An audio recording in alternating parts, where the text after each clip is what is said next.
What's up, Hope Young Adults? Welcome back to the YouTube channel. My name is Dillin.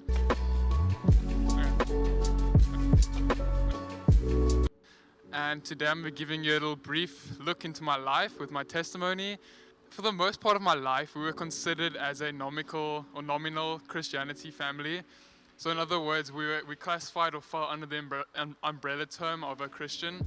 However, we never actually were a Christian. We did a lot of unchristian-like things. We never went to church. We never actually prayed.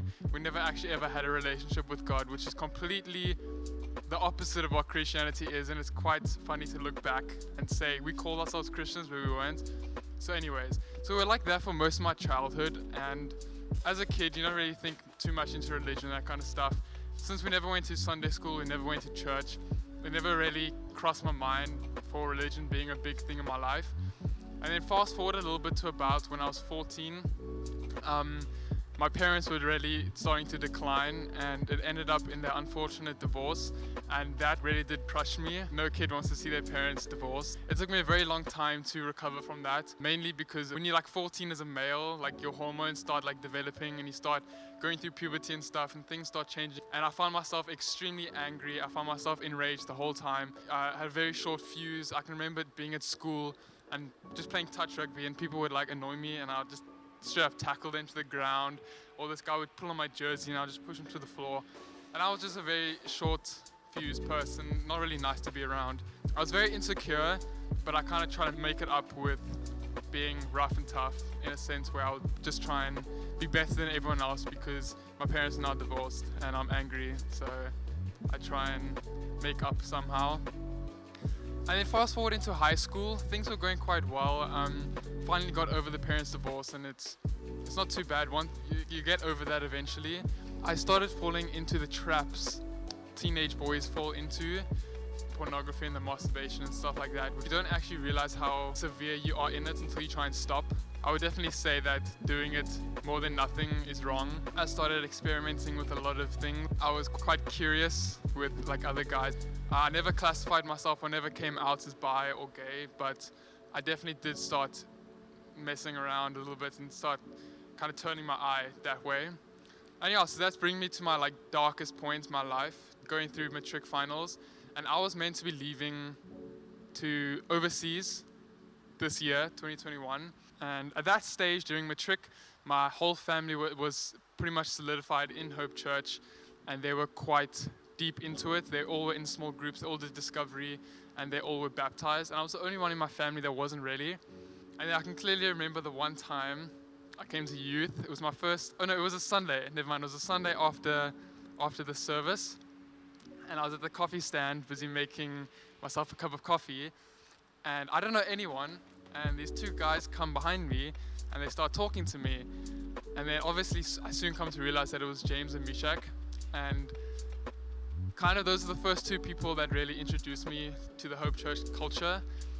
And I was introduced by these guys, and before I knew it, there was a whole like crowd around me. And I'm just trying to like make my coffee and leave. And then they invite me to youth, and then I come. They're like, Dylan, I want to see you here on Friday. And I'm like, yeah, sure, I'll be there. I was a bit apprehensive, but okay, might as well give it a try. So I come to youth, and it was truly amazing.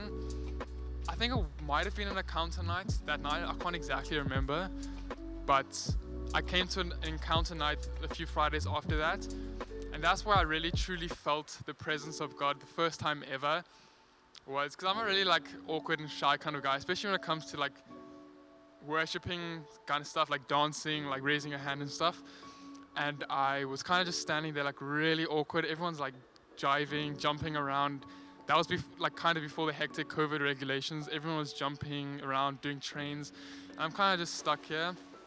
And then we go into the encounter, real like heavy part of the night, where the message and the worship was so intense that I was kind of sitting back, and I felt this like pool of energy welling up inside of me, like a fire burning deep within me. And it was such a surreal experience for me, because I wasn't really a big like party goer and stuff, but like being able to stand here, and for me at this stage it was very strange to be able to stand here and listen to people worshiping God and stuff, and I would feel a certain way. And I can remember just being completely overwhelmed. I just, like a big smile just crossed my face, goosebumps all over my body. And I was just standing there and I was like, I've never felt such a feeling in my life. And that was really when I first like really encountered the Spirit and I encountered the presence of God really. And I can remember after that night I wanted more. And then pretty much a few weeks after that I got baptized on the 29th of November 2020. I started coming to Hope Church in October. I think the first time I came was like early October. So I mean that's about like a month and a little bit of coming to church, and I already got baptized.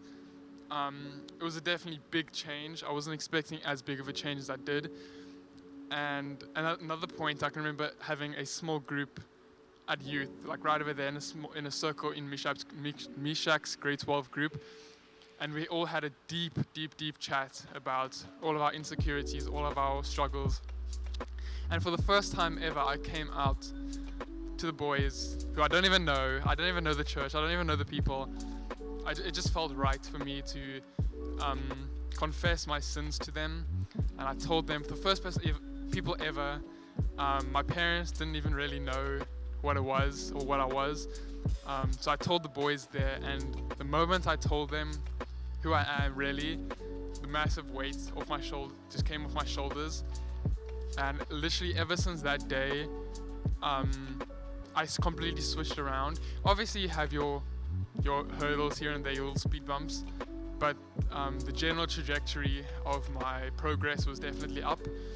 And I'm like forever grateful for the church. I don't know where I would be if I actually ended up going overseas, but I can't imagine myself anywhere else other than Hope Church. And I'm terrified as to what I could have become if I never met Jesus and I went overseas. And yeah, that's my story.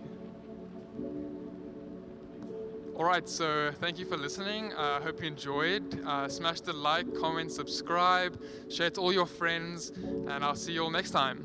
Enjoy.